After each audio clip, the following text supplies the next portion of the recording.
Habari na karibu katika chaneli yetu ya Dochi Rahisi. Leo tutaangazia kwenye diftongi. Yaani diftongi ni nini? Yawezekana ikawa ni mara yako ya kwanza kusikia neno hili. Diphthong ni irabu unganifu au vokali unganifu. Ukitaka pia unaweza kusema ni irabu pacha au vokali pacha. Vokali pacha, vokali ni nini au irabu ni nini?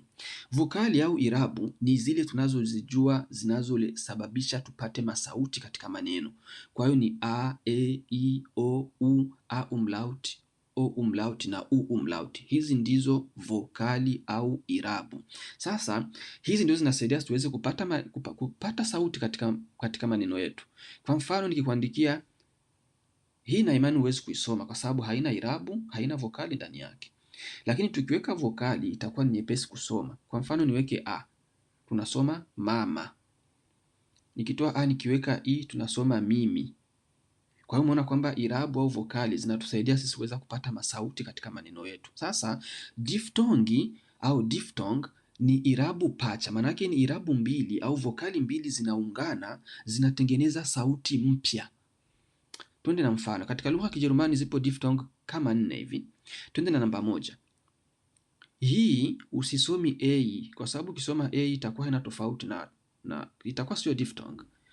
Kwa hiyo ili iwe diphthong na maana inabidi hapa inabadilisha sauti. A inasomwa ai kwa Kijerumani.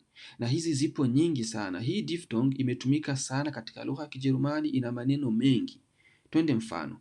Haya maneno yote ninayokuletea hapa yote yana diphthong a, lakini usisomi a, soma ai. Na ina maana mpaka hapo bila hata msaada wangu unaweza kuyasoma maneno yote peke yako.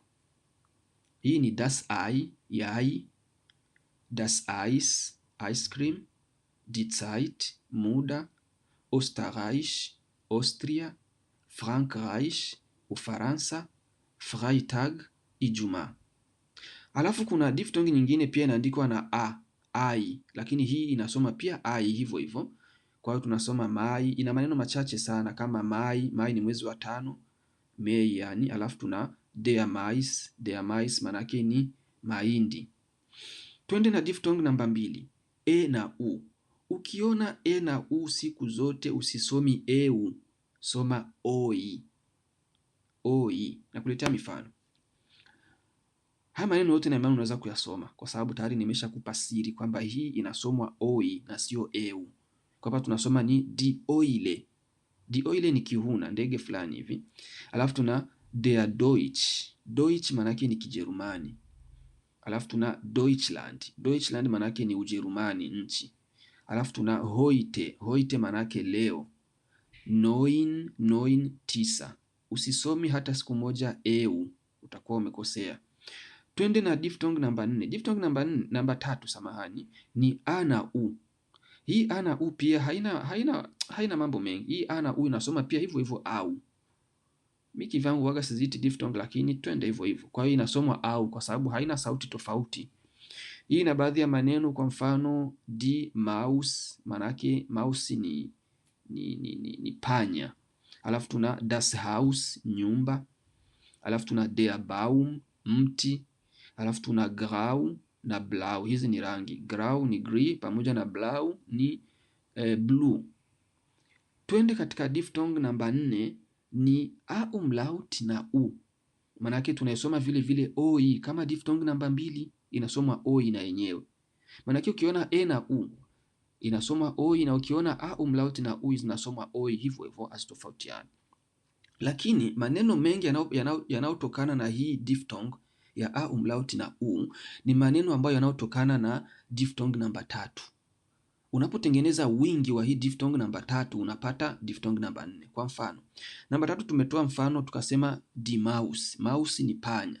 Tukisema panya wengi tunatumia diphthong namba 4. Inakuwa ni die Mäuse, unafika unaongeza e mwisho. Die Mäuse maana ni panya wengi. Das Haus ni nyumba. Tukisema nyumba nyingi inakuwa ni die Häuser. Alafu der Baum ni mti. Miti mingi tunasema ni die Bäume. Kwa hiyo unaona kwamba hii diphthong namba 4 maneno yake mengi hupatikana na diphthong namba 3 wingi wake. Alafu tunamalizia diphthong zote 4 zimekamilika. Kuna hii moja, i na e sio diphthong. Sio diphthong. I na e huwaga inasomwa i ndefu. Wewe ukiona i na e ujue ni inde. Usisomi ie, soma i. Kwa mfano genießen, gießen, die Liebe. Na ukiangalia huku kuna nafasi nimekuwa naandika d na i na e, nilikuwa nasoma d, ndio inavyosoma, haisomi die. Wazani mpaka hapo utakuwa huna shida tena ya kusoma. Tumefunga darasa letu la kusoma. Mpaka sasa maneno yote ya Kijerumani una uwezo wa kuyasoma vizuri hata kama hutojua maana yake. Asante sana, na kama hujasubscribe, subscribe katika channel yetu, warushie linki wa ndugu zako, rafiki zako waweze kusubscribe pia na waweze kujifunza Kijerumani kwa lugha ya Kiswahili. Asante sana.